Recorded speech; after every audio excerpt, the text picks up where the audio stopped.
Good morning students. वेद माता Gayatri public शिक्षण संस्थान की ऑनलाइन क्लास में स्वागत है आपका। अपन पृष्ठीय रसायन जो अपना चैप्टर चल रहा था उसकी अपन ने 4 क्लासें कर ली थी। अब 5वीं क्लास आज है अपनी, उसके बारे में अपन क्या करेंगे, आज चर्चा करेंगे। तो पिछली जो क्लास थी अपनी वो एंजाइम से संबंधित थी। आज जो अपनी क्लास होगी वो नया टॉपिक होगा कोलाइड। नया टॉपिक होगा कोलाइड। कोलाइड के बारे में अपन चर्चा करेंगे।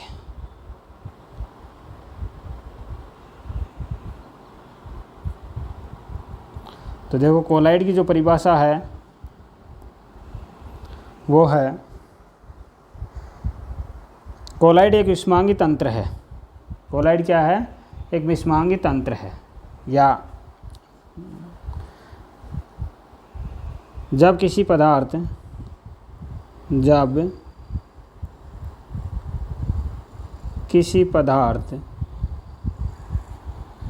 के कणों का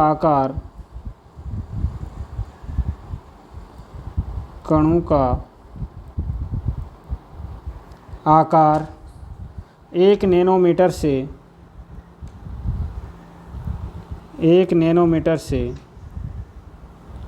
1000 नैनोमीटर यानी 10⁻⁶ मीटर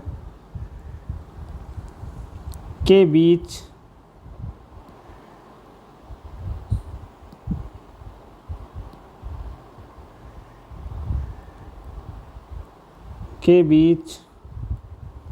होता है। तो वह विलयन कोलाइड कहलाता है।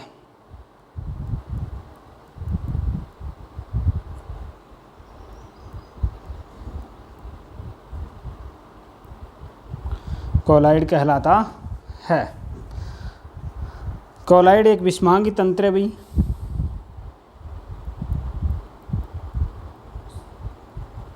कोलाइड एक विषमांगी तंत्र है।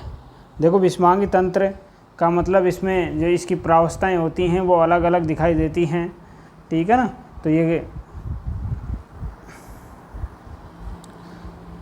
अब पदार्थ के कणों के आधार पर पदार्थ के कणों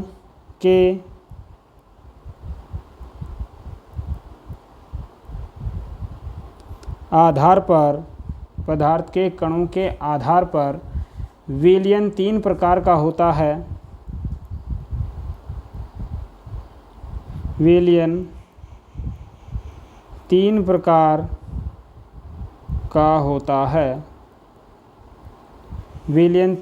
का होता है। नंबर एक है भाई वास्तविक विलयन।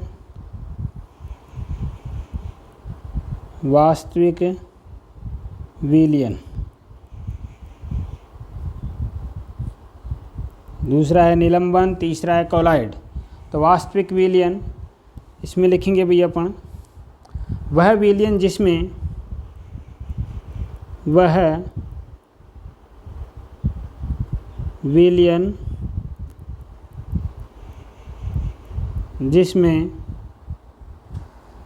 कणों का आकार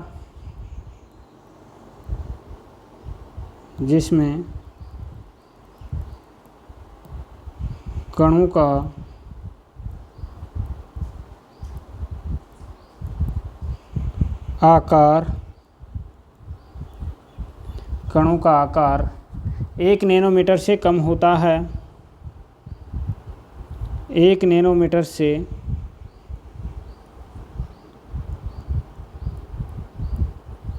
कम होता है, वास्तविक विलयन कहलाता है।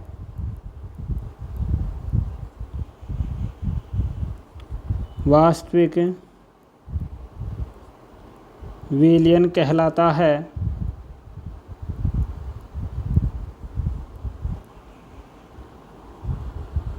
वास्तविक विलयन कहलाता है। यानी वह विलयन जिसमें कणों का आकार 1 नैनोमीटर से कम होता है वास्तविक विलयन कहलाता है। अर्थात विलय और विलायक के समहांगी मिश्रण विलय और विलायक के समहांगी मिश्रण विलय और विलायक के समहांगी मिश्रण को वास्तविक विलयन कहते हैं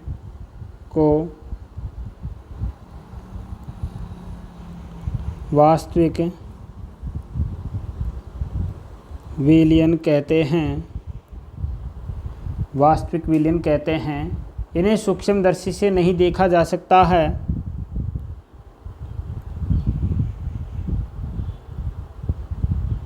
इन्हें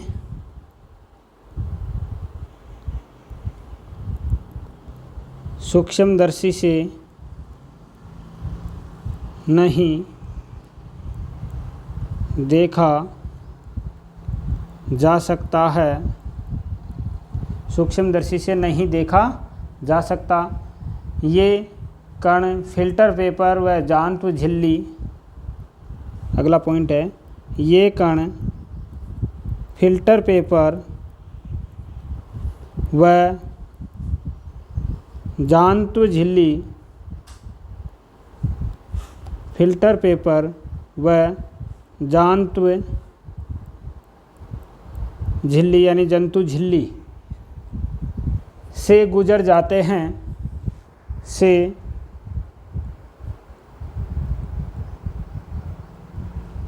गुजर जाते हैं, से गुजर जाते हैं तथा ये भी टिंडल प्रभाव, ये टिंडल प्रभाव एवं ब्राउनी गति दर्शाते हैं। टिंडल प्रभाव एवं ब्राउनी गति नहीं दर्शाते हैं, नहीं दर्शाते हैं, नहीं दर्शाते हैं।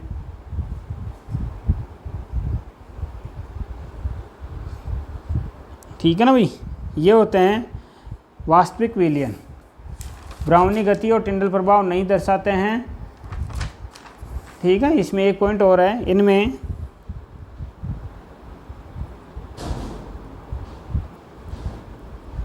मिश्रण की गति सबसे तेज होती है।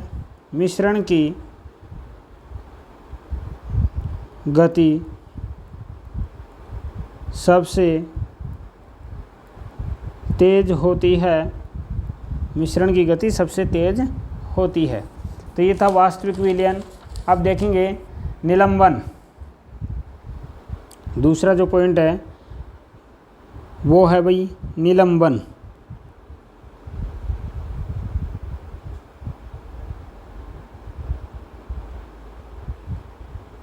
निलंबन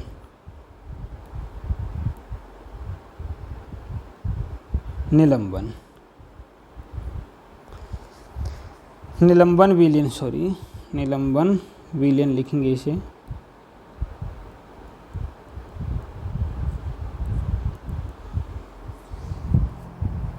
वह विलयन जिसमें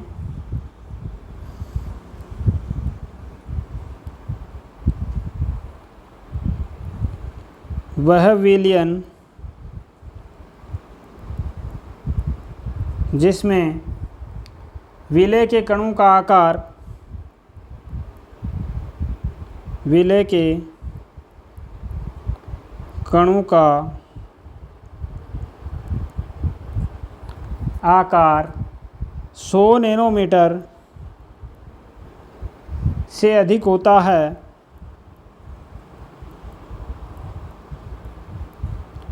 से अधिक होता है, निलंबन विलयन कहलाता है।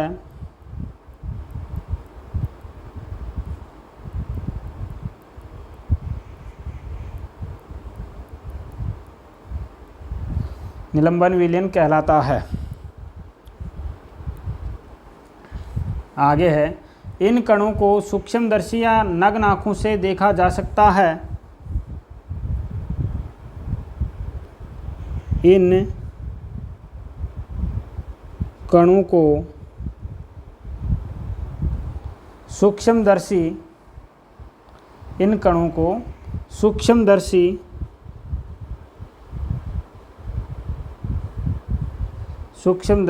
व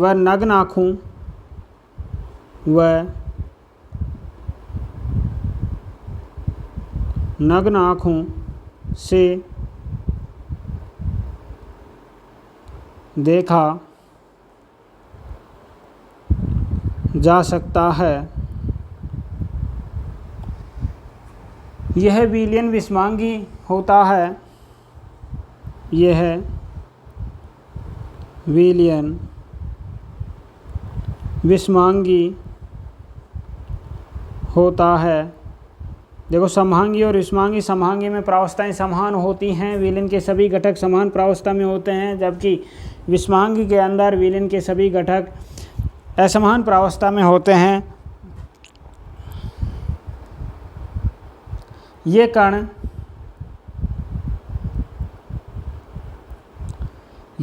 फिल्टर पेपर व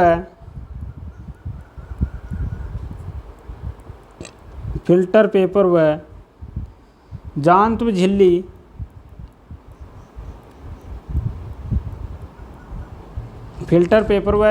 झिल्ली से नहीं गुजर पाते हैं।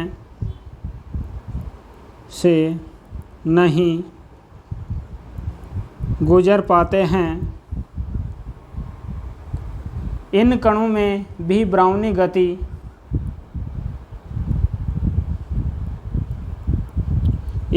में भी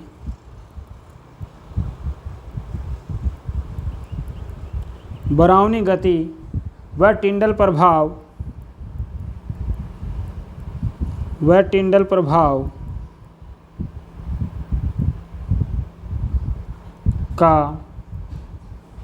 टिंडल प्रभाव नहीं दर्शाते हैं, टिंडल प्रभाव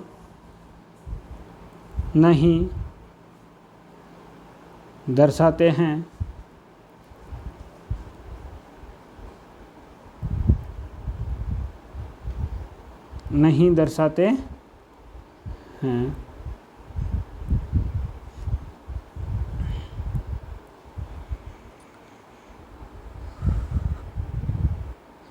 इनमें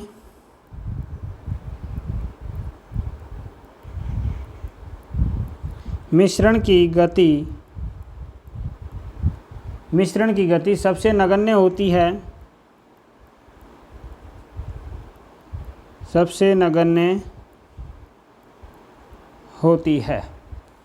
मिश्रण की गति सबसे नगण्य होती है। ठीक है भाई। इसके बाद में तीसरा देखेंगे अपन, तीसरे प्रकार का कोलाइडी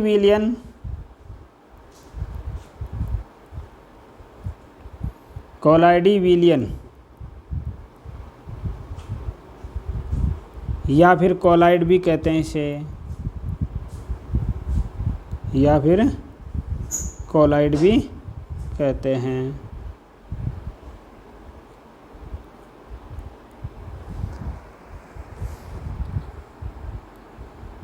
देखो, वह विलयन जिसमें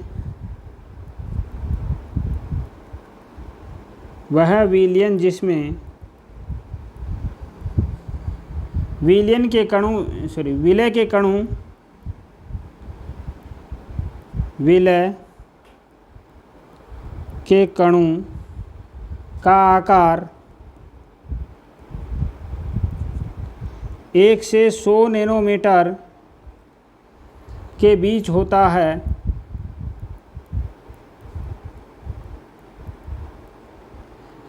होता है, कोलाइडी विलयन कहलाते हैं।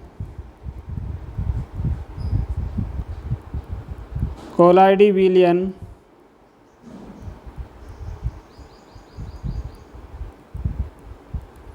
कहलाते हैं। ये विलयन विषमांगी होता है। यह विलयन विषमांगी होता है।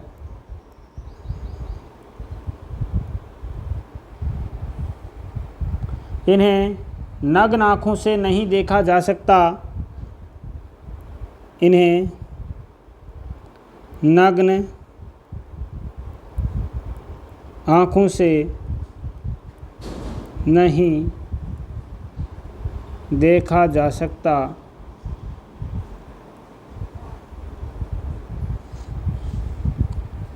लेकिन सूक्ष्मदर्शी की सहायता से देखा जा सकता है। लेकिन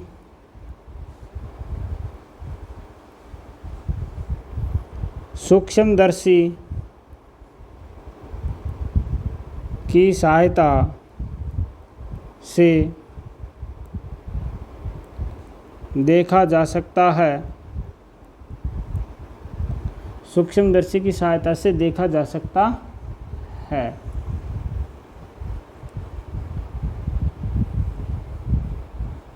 ये कण फिल्टर पेपर से गुजर सकते हैं।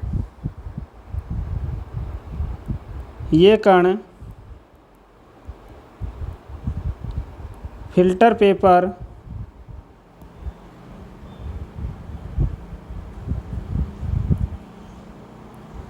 से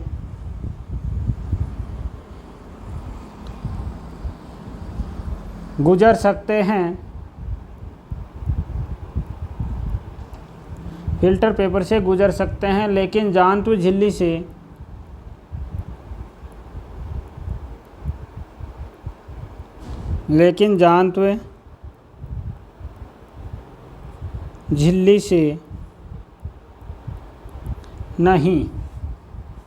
जांतु झिल्ली से नहीं। ये कण टिंडल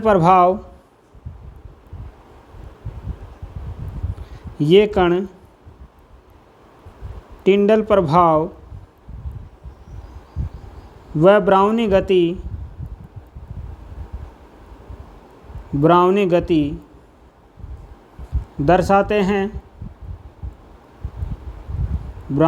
दर्शाते हैं तथा इन कणों में मिश्रण की गति कम होती है। इन कणों में मिश्रण की गति कम होती है। तो देखो, टिंडल प्रभाव और ब्राउनी गति तो नए शब्द हैं, पहले भी आपके कहीं ना कहीं आपने पढ़े होंगे। देखो, टिंडल प्रभाव होता है कि भाई जैसे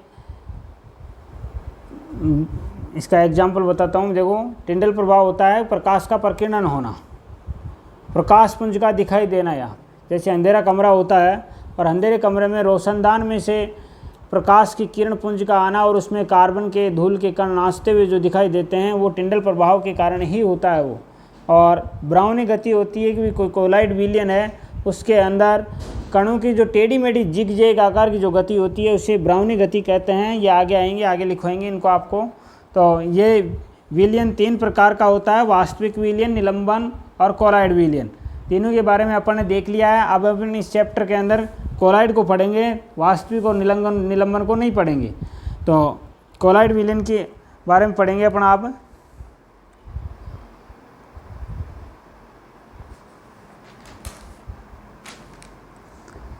अब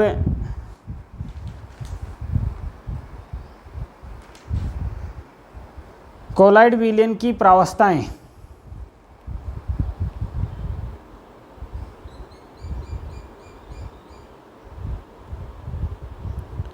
कोलाइड विलयन की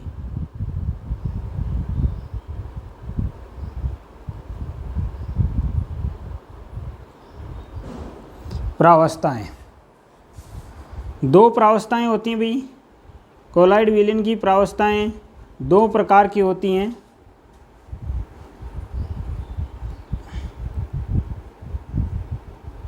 प्रावस्थाएं कितनी हैं? 2 प्रावस्थाएं।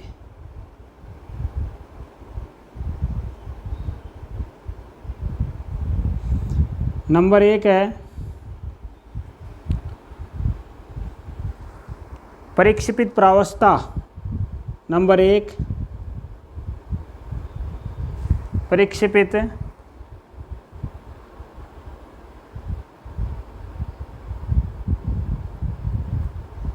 प्रावस्था। परिक्षेपित प्रावस्था, तो इसमें लिखेंगे भाई परिक्षेपित प्रावस्था। जिस प्रकार विलीन के 2 घटक होते हैं या 2 प्रावस्थाएं होती हैं, विलय और विलायक, ठीक उसी प्रकार कोलाइड विलीन के भी 2 प्रावस्थाएं होती हैं, परिक्षेपित प्रावस्था और परिक्षेपण माध्यम। तो कोलाइड विलीन का वह घटक, कोलाइड विलीन का वह घटक जो अपेक्षाकृत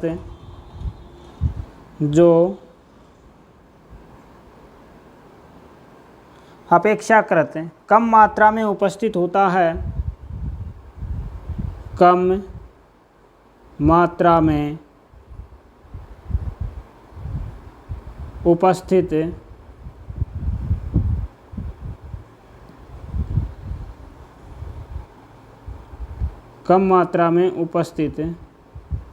होता है, अर्थात विलय के प्रकार का घटक, अर्थात विलय के प्रकार का घटक परिक्षेपित प्रावस्था कहलाता है। परिक्षेपित प्रावस्था कहलाता है, ठीक है भाई, परिक्षेपित प्रावस्था कहलाता है। नंबर 2 है परिक्षेपण माध्यम।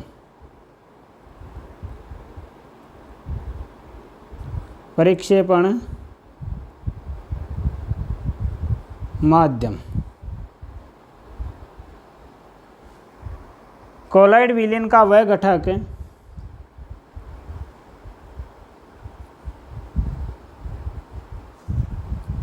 विलीन का वह घटक जो अपेक्षाकृत अधिक मात्रा में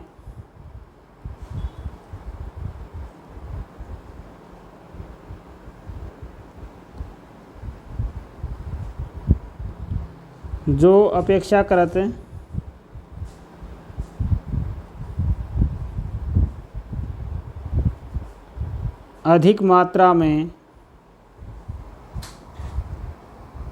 उपस्थित होता है,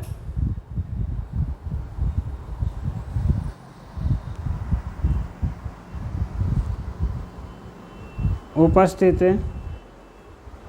होता है,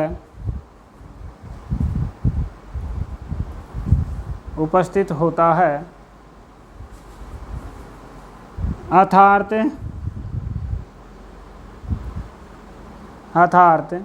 विलायक के प्रकार का घटक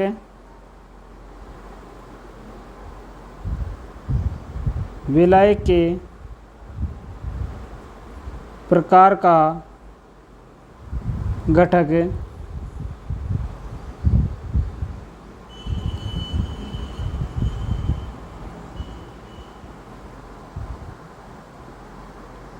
परिक्षेपण माध्यम कहलाता है।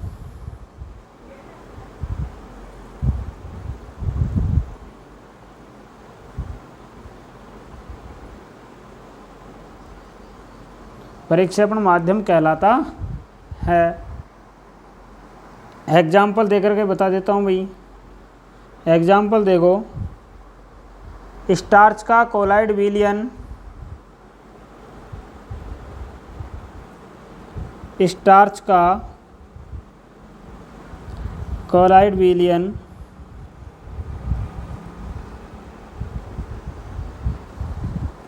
जिसमें स्टार्च परिक्षेपित प्रावस्था, जिसमें स्टार्च परिक्षेपित प्रावस्था एवं जल परिक्षेपण माध्यम जल परिक्षेपण माध्यम होता है। तो इस प्रकार चीनी का कोलाइड और किसी का भी कोलाइड विलीन देखें तो भी अपन जैसे गोंद का कोलाइड विलीन देखेंगे, चीनी का तो विलीन बन जाता है, कोलाइड नहीं बन पाता है। तो गोंद का कोलाइड विलीन देखते हैं तो उसमें गोंद होता है, वो परीक्षित प्रावस्था होती है, और गोंद जिस विलायक में मिला हुआ होता है वो विलायक होता है, वो परीक्षेपण माध्यम के रूप में कार्य करता है या परीक्षेपण माध्यम होता है। आगे देखते हैं कोलाइडों का वर्गीकरण।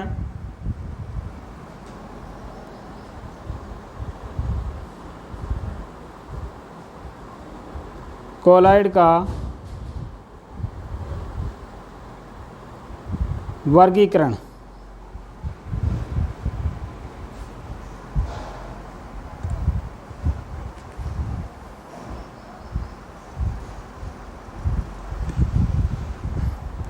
तो वर्गीकरण में पहला प्रकार है भाई, किस प्रकार से करते हैं, परीक्षित प्रावस्था और परीक्षेपण माध्यम।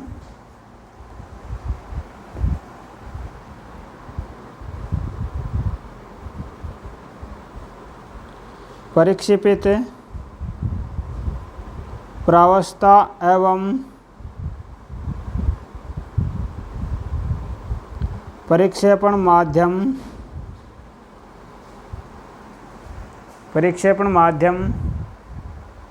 की भौतिक प्रावस्था के आधार पर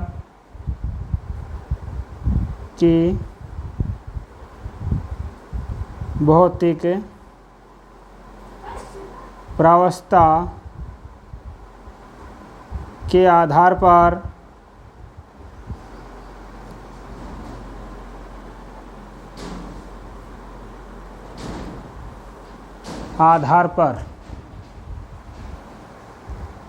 आठ प्रकार का होता है भाई,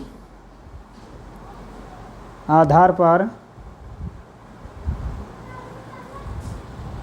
8 टाइप्स होता है, 8 प्रकार का होता है। तो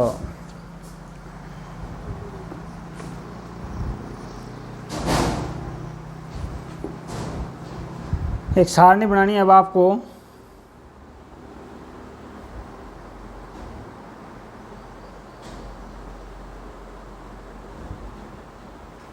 परिक्षेपित प्रावस्था, एक कॉलम तो ये होगा, दूसरा कॉलम होगा परीक्षेपण माध्यम,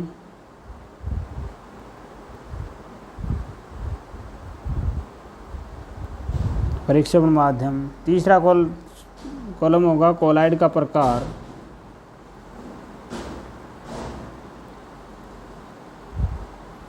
और चौथा कॉलम होगा एग्जाम्पल का।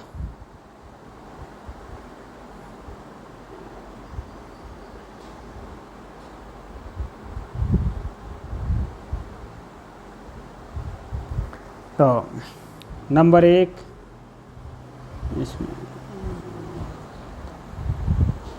नंबर 1 परीक्षित प्रावस्था ठोस है, ठीक है। परीक्षित प्रावस्था ठोस, तो परीक्षेपण माध्यम भी ठोस हो, दोनों ही क्या हो भाई, ठोस। तो ठोस का ठोस में ठोस सोल बन जाता है, ठोस सोल। और उदाहरण है इसके रंगीन कांच,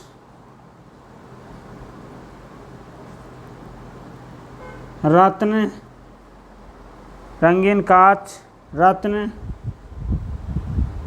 सॉरी कुछ रंगीन कांच आएगा, कुछ रंगीन कांच,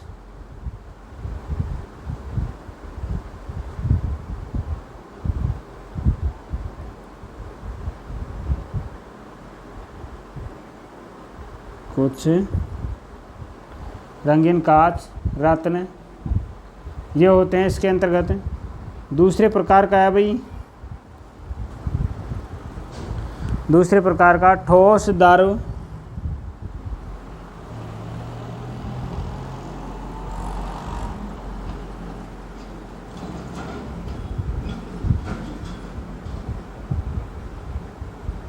ठोस दारू, परीक्षेपण माध्यम क्या हो, दारू।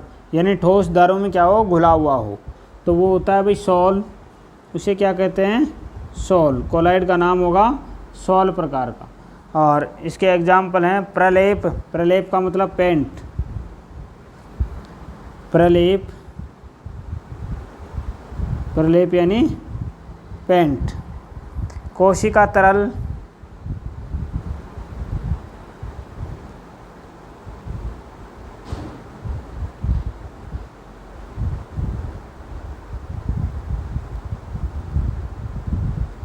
कोशिका तरल, गोल्ड सॉल,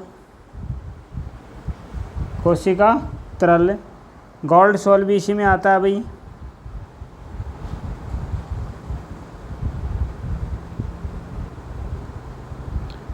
FeOH3 सॉल। ठीक है, ये आ गई भाई। अब देखो तीसरा, देखो ठोस, परीक्षित प्रावस्था तो क्या हो भाई, ठोस, और ये क्या हो, गैस। ठीक है, तो इसे कहेंगे भाई एरोसोल। इसे एरोसोल के नाम से जानते हैं, एरोसोल। धुआं, धूल का तूफान आएगा इसके अंतर्गत।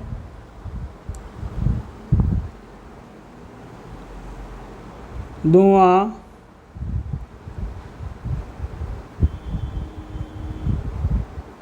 धूल का तूफान, ये आते हैं इसमें। अब आता है नंबर 4। नंबर 4 देखो भाई, दारू।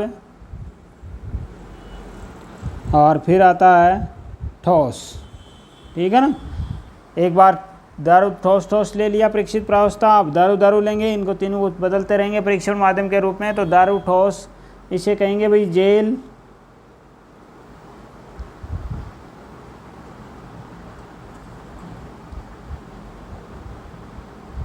इसे जेल कहते हैं। एग्जाम्पल देखो, जेल के एग्जाम्पल पनीर, मक्खन, जेली, दही। पनीर, मक्खन, जेली, दही, ये इसके उदाहरण है भाई।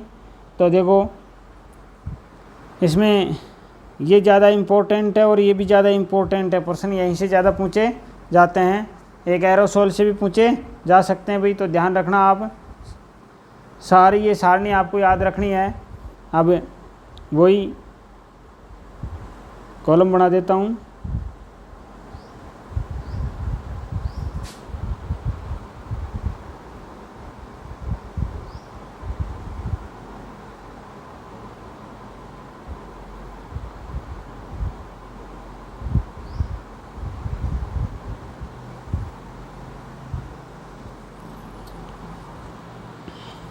चार हो गए थे।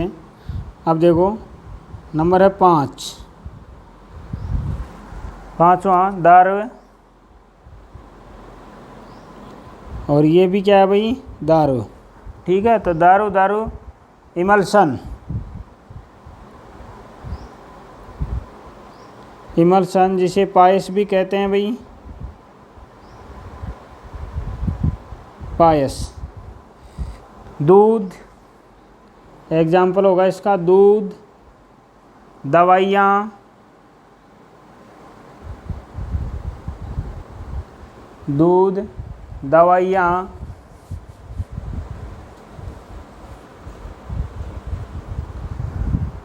ठीक है ना, दूध, दवाइयाँ। तेल व जल का मिश्रण, तेल व जल का मिश्रण। बालों की क्रीम।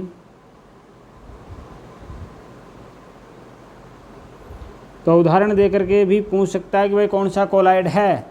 तो ध्यान रखना, ये आपको याद रखना है भाई।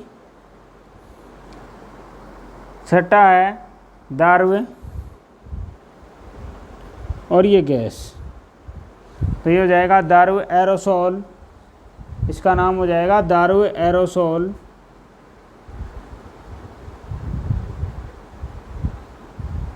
दारू एरोसोल। इसमें आता है देखो धुंध, कोहरा, धुंध, कोहरा, बादल, कीटनाशक स्प्रे, बादल, कीटनाशक स्प्रे। सातवां प्रकार अभी गैस, और गैस को ठोस में मिला दें तो ये बन जाता है ठोस सोल। और फ्यूमिस पत्थर, फोम रबड़, फ्यूमिस पत्थर, फोम रबड़,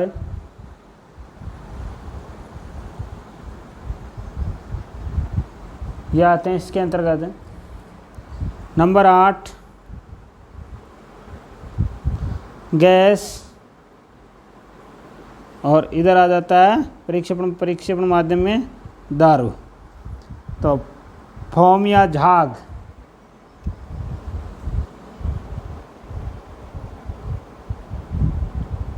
फोम या झाग, साबुन के झाग,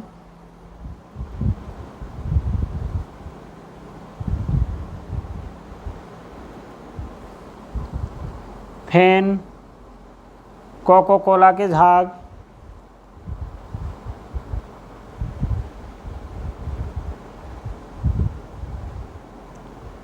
कोको कोला,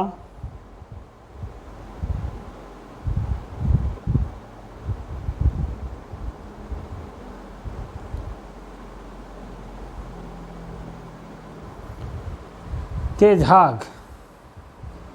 तो ये हैं भाई 8 प्रकार के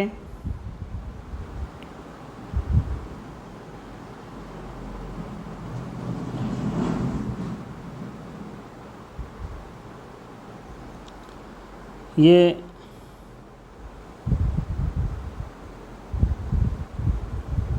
8 प्रकार के हैं भाई। तो ये आपको ध्यान में रखना है, और इनमें जो कुछ इम्पोर्टेंट से लगते हैं मेरे को, मैं आपको बता देता हूँ वो, और याद आपको सभी उदाहरण रखने हैं। तो देखो नोट डाल के लिख लेना। नंबर 1 पॉइंट होगा,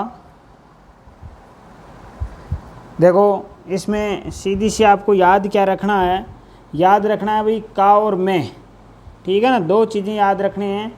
मैं जिसके साथ में लगा हुआ है वो ज़्यादा मात्रा वाला अर्थात परिक्षेपण माध्यम है। का जिसके साथ में लगा हुआ है वो विलय है अर्थात परिक्षेपित प्रावस्था है। तो देखो गैस, गैस का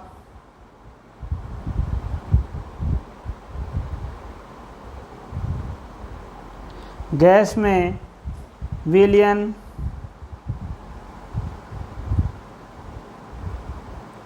समहांगी होता है, समहांगी होता है, इसलिए ये कोलाइड के प्रकार में नहीं आता है भाई। आता है यह कोलाइडी विलयन नहीं होता है, यह कोलाइडी विलयन नहीं होता है, ठीक है भाई। दूसरा पॉइंट है इसमें,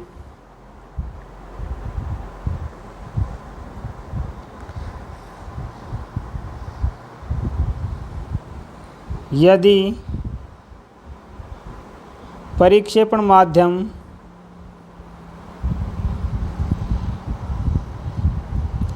के रूप में जल होने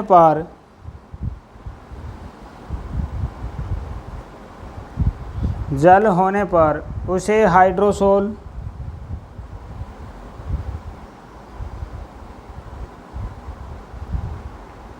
उसे हाइड्रोसोल तथा अल्कोहल होने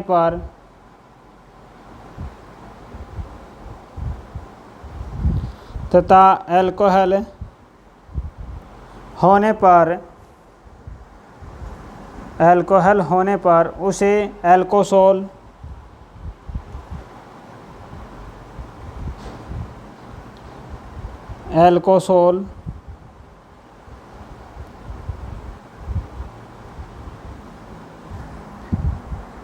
और बेंजीन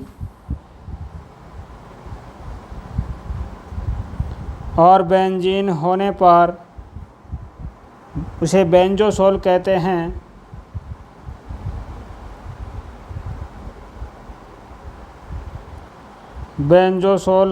हैं। तो देखो, जल होगा हाइड्रोसोल, एल्कोहल होगा एल्कोसोल, बेंजीन होगा बेंजोसोल, कहेंगे उसे। नंबर 3 है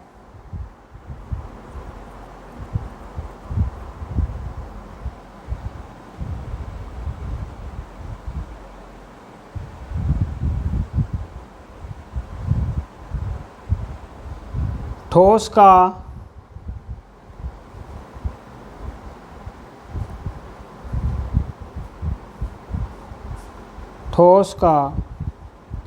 दारू में, सारणी में देखो आप, ठोस का दारू में। ठोस का मतलब है ये परिक्षेपित प्रावस्था है, और दारू में घुला हुआ है, इसका मतलब ये परिक्षेप माध्यम है। तो ठोस का दारू में सोल होता है भाई।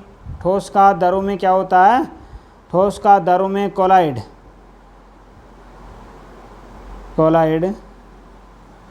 सोल, ठीक है। कोलाइड क्या कहलाएगा?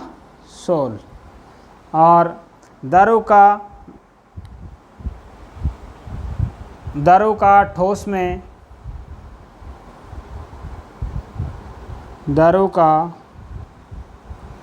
ठोस में, कोलाइड जेल कहलाता है।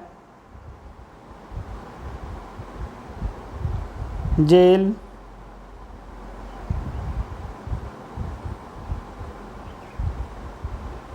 तथा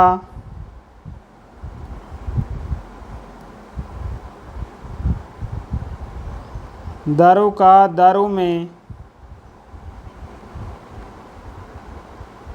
कोलाइड पायस या इमल्सन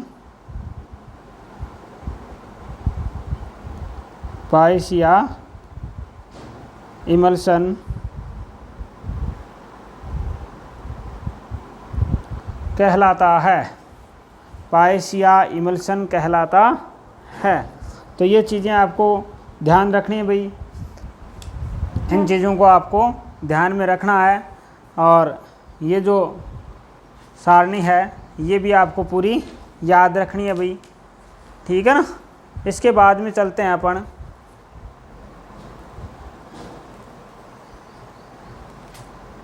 परिक्षेपित प्रावस्था। अगला जो वर्गीकरण है, ये पहला वर्गीकरण अपन ने देख लिया है। अगला जो वर्गीकरण है वो है सेकंड नंबर का जो वर्गीकरण है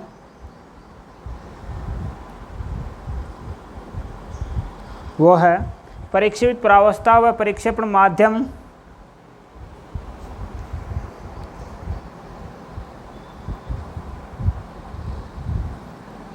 परिक्षेपित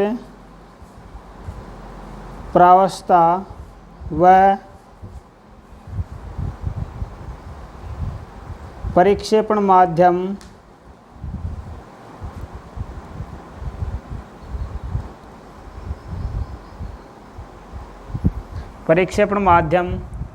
के मध्य पाए जाने वाले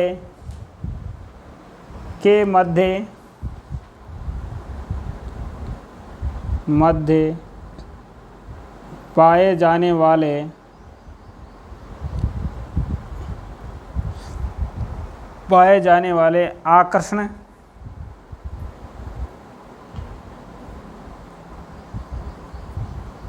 पाए जाने वाले आकर्षण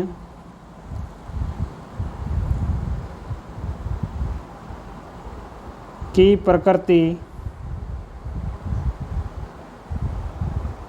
के आधार पर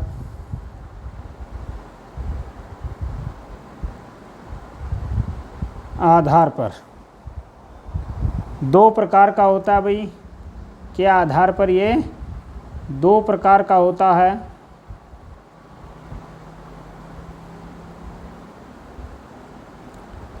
ठीक है ना, दो प्रकार का होता है। नंबर एक है दारुस्नेही कोलाइड। नंबर एक है भाई दारुस्नेही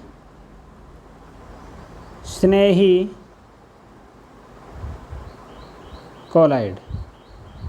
दारुरागी कोलाइड भी कहते हैं इसे, दारुरागी कोलाइड, दारुस्नेही कोलाइड या दारुरागी कोलाइड। ठीक है भाई। आप देखते हैं, देखो इसमें वे कोलाइड जो दारू से क्या रखते हैं भाई, स्नेह रखते हैं। वे कोलाइड जो दारू में यानी परीक्षित प्रावस्था और परीक्षण माध्यम के कणों में स्नेह होता है, वे कोलाइड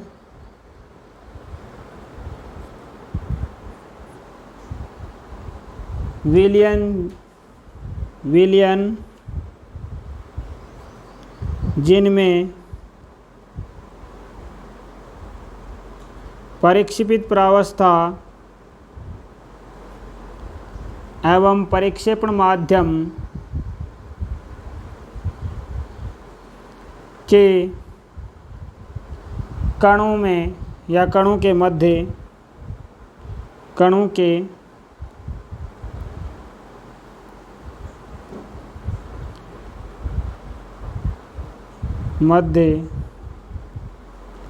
स्नेह पाया जाता है या स्नेह होता है। शॉर्ट में लिखा देता हूँ मैं इस पूरी लाइन को। कणों में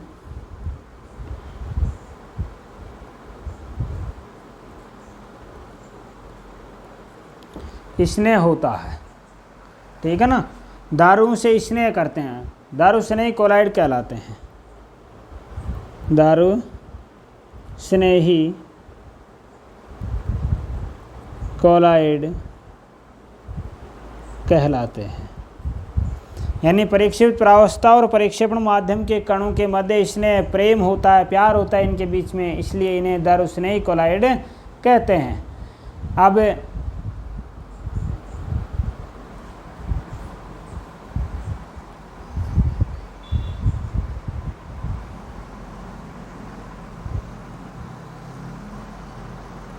उदाहरण देख लेते हैं इसके। ठीक है ना, या फिर उदाहरण थोड़ी देर बाद, उदाहरण लास्ट में लिखा दूंगा और कुछ पॉइंट लिख लें। इन्हें आसानी से बनाया जा सकता है, इन्हें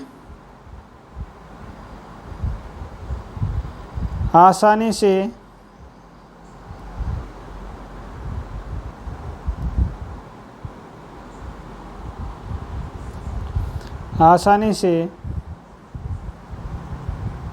बनाया जा सकता है, अर्थात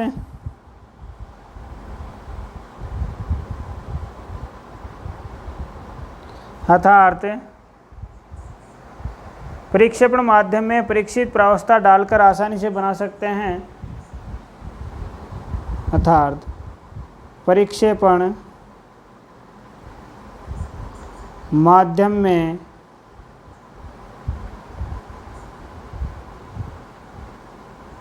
परिक्षेपित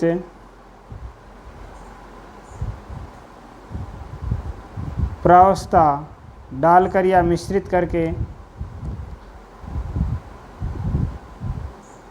आसानी से बना सकते हैं।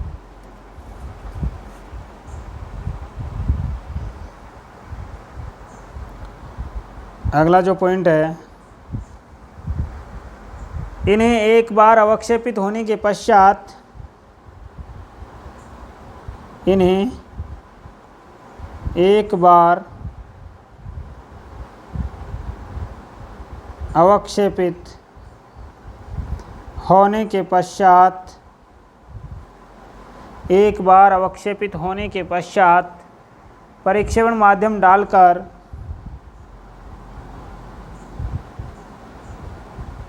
परिक्षेपण माध्यम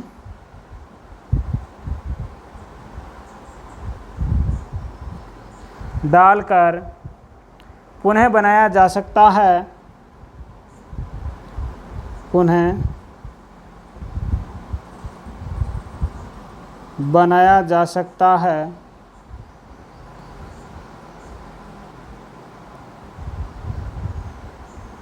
पुनः बनाया जा सकता है अर्थात इन्हें उत्क्रमणीय कोलाइड कहा जाता है।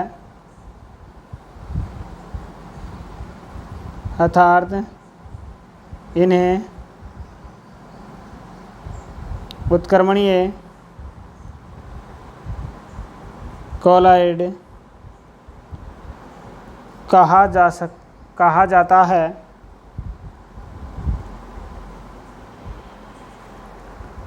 ये स्थायी प्रकृति के होते हैं।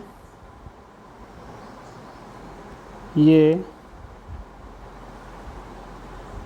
स्थायी प्रकृति के होते हैं, अतः इन्हें आसानी से स्कंदित नहीं किया जा सकता है। अतः इन्हें आसानी से स्कंदित नहीं किया जा सकता है। आसानी से स्कंदित नहीं किया जा सकता है। अब लिखते हैं इसके एग्जाम्पल भाई। स्टार्च गोंद, स्टार्च गोंद, जिलेटिन, जिलेटिन, जेली, रबर आदि। ठीक है ना, आदि। प्रोटीन भी इसी में आता है, तो प्रोटीन भी लिखवा देता हूँ।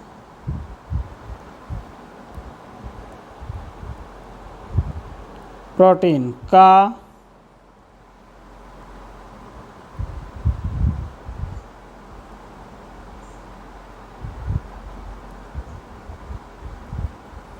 आदि का कोलाइड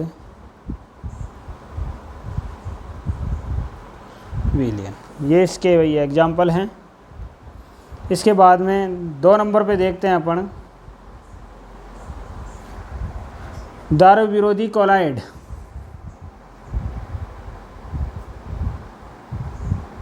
द्रव विरोधी या द्रव विरागी, द्रव विरागी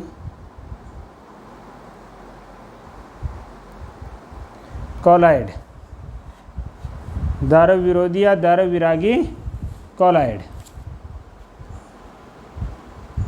वे कोलाइड जिनमें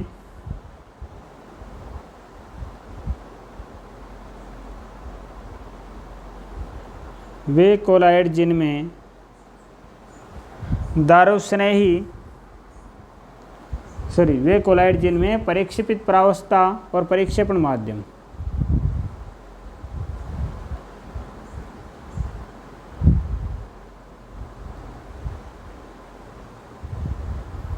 परिक्षेपित प्रावस्था एवं परिक्षेपण माध्यम के कणों के मध्य या कणों में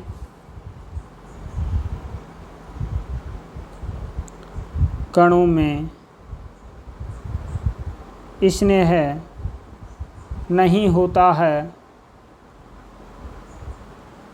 या नहीं पाया जाता है, द्रव्य विरोधी कोलाइड कहलाते हैं। द्रव्य विरोधी कोलाइड कहलाते हैं।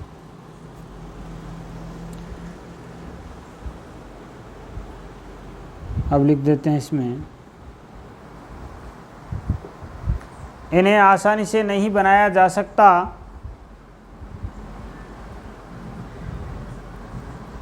इन्हें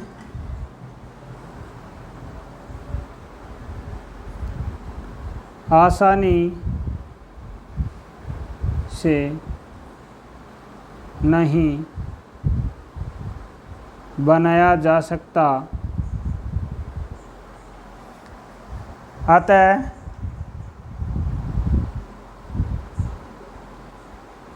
इन्हें बनाने के लिए विशेष विधियों की आवश्यकता होती है। विशेष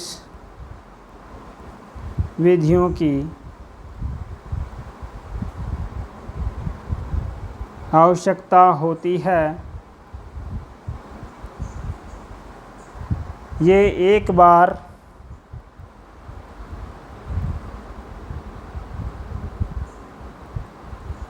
अवक्षेपित, ये एक बार अवक्षेपित होने के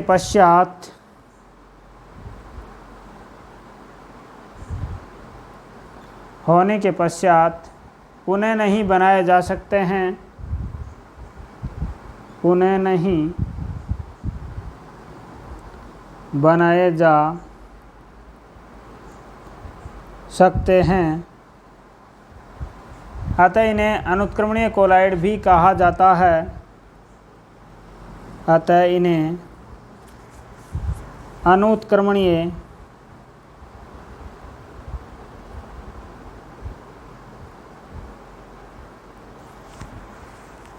कोलाइड भी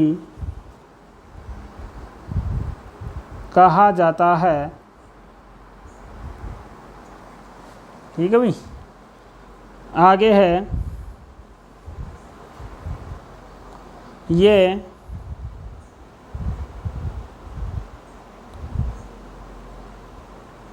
अस्थायी प्रकृति के होते हैं।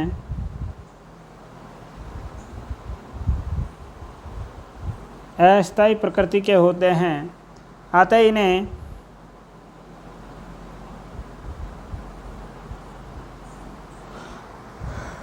आसानी से स्कंदित नहीं किया जा सकता, आसानी से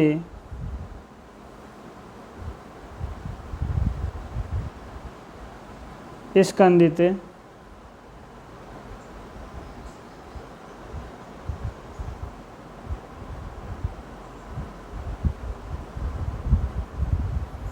नहीं किया जा सकता।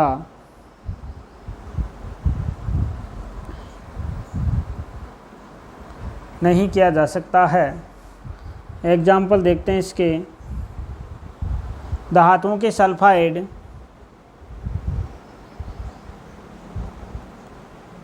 धातुओं के सल्फाइड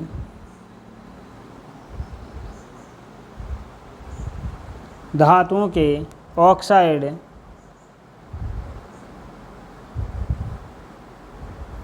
धातुओं के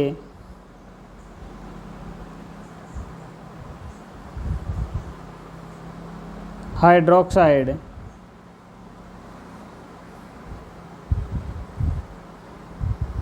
आदि होते हैं भाई। ये दो प्रकार से अपन ने वर्गीकरण पढ़ लिया है। ठीक है भाई, तीसरा जो वर्गीकरण है वो अपन अगली क्लास में पढ़ेंगे। अब तक अपन ने जो पढ़ा है उसका अपन एक बार वर्गीकरण वो रिवाइज कर लेते हैं कि भाई क्या क्या देखा है। तो एक बार देख लें आप। देखो, आज की कक्षा अपन ने कोलाइड से शुरू की है। जब किसी पदार्थ के कणों का आकार 1 नैनोमीटर से 1000 नैनोमीटर यानी 10⁻⁻⁶ मीटर के बीच होता है तो वह विलयन कोलाइड विलयन कहलाता है। कोलाइड एक विषमांगी तंत्र होता है भाई। और पदार्थ कोलाइड कैसा तंत्र है? विषमांगी। कणों का आकार ध्यान रखना, ये प्रश्न भी पूछा जा सकता है। पदार्थ के आधार पर विलयन 3 प्रकार के होते हैं। कणों के आधार पर 3 प्रकार का होता है। वास्तविक विलयन होता है वह विलयन जिसमें कणों का आकार 1 नैनोमीटर से कम होता है। ध्यान रखना, वास्तविक विलयन के कणों का आकार 1 नैनोमीटर से कम होता है, वास्तविक विलयन कहलाता है। विलय और विलायक के समभांगी मिश्रण को वास्तविक विलयन कहते हैं भाई। समभांगी जो मिश्रण होता है उसे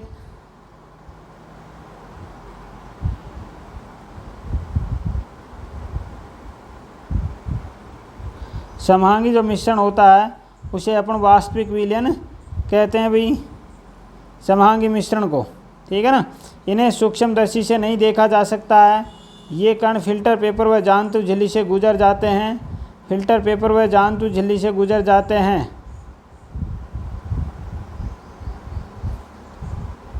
फिल्टर पेपर और जांतु झिल्ली से भी ये कण आसानी से गुजर जाते हैं।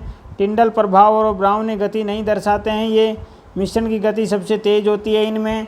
तो ये सारे पॉइंट हैं, यही पॉइंट आगे की में देखने को मिलेंगे। उनमें कुछ डिफरेंस होगा। निलंबन विलयन दूसरा प्रकार है। निलंबन विलयन, विलय के कणों का आकार 100 नैनोमीटर से अधिक होता है। ध्यान रखना, कणों का आकार 100 नैनोमीटर से अधिक होता है तो विलयन निलंबन कहलाता है। और निलंबन, इनके कणों को सूक्ष्मदर्शी और नग्न आँखों से देखा जा सकता है।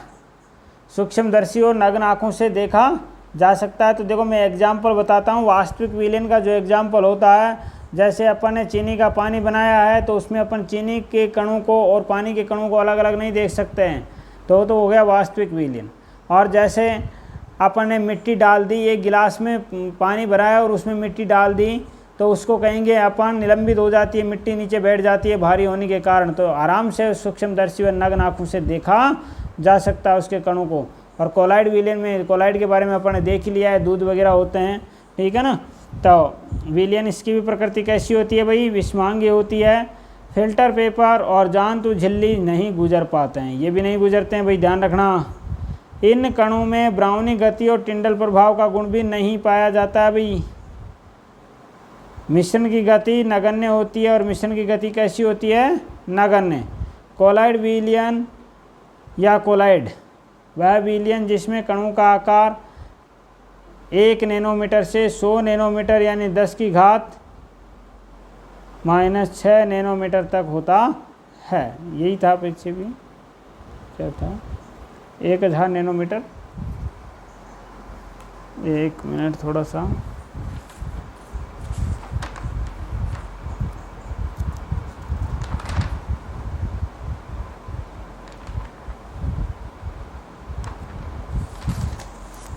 एक 1000 ही आएगा भाई वो। ठीक है ना, 1000 ही आएगा वहाँ। 1000 कर लेना आप, है ना। 1000 नैनोमीटर या, है ना, बीच होता है। कोलाइड विलयन कहलाता है। विषमांगी प्रकृति का होता है भाई। नग्न आँखों से नहीं देखा जा सकता है इसे, सूक्ष्मदर्शी की सहायता से देख सकते हैं। नग्न आँख से नहीं देख सकते हैं, सूक्ष्मदर्शी की सहायता से देख सकते हैं। ये कण फिल्टर पेपर से गुजर सकते हैं लेकिन जांतु झिल्ली से नहीं। फिल्टर पेपर से तो गुजर सकते हैं लेकिन जांतु झिल्ली से नहीं गुजरते हैं भाई, ध्यान रखना। ये कण टिंडल प्रभाव, ब्राउनी गति दोनों दर्शाते हैं भाई। इन कणों में मिश्रण की गति भी कम होती है। निलंबन में नगण्य होती है और विलयन में तीव्र तेज होती है। तो ये तो था इनका वर्गीकरण। अब देखते हैं कोलाइड विलयन की प्रावस्थाएं। 2 प्रावस्थाएं होती हैं कोलाइड विलयन में।